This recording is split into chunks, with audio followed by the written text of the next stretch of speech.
Salamat sa iyong pagbisita. Please don't forget to click the subscribe button para ma-notify ka sa mga bago kong uploads.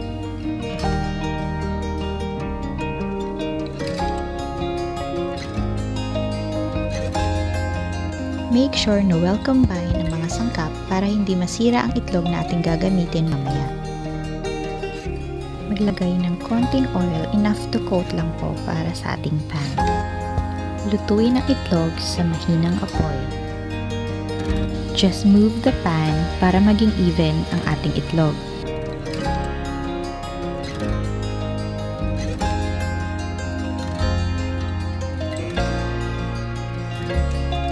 Kapag luto na ang egg, i-transfer na natin and allow to cool down.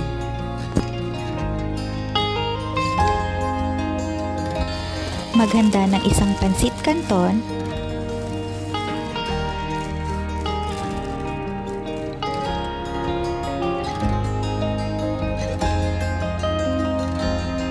Kapag luto na ang noodles, mag-iwan ng small amount of water para hindi maging dry yung pansit canton na gagamitin natin mamaya.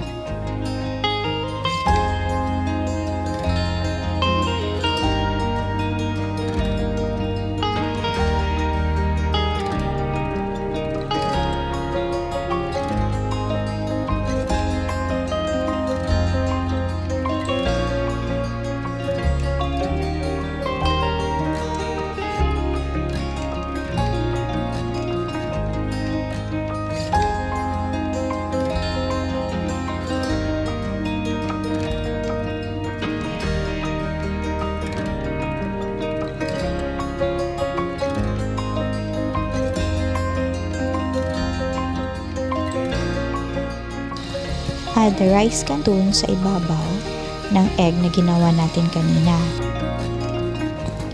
Make sure to spread at medyo i-press natin ng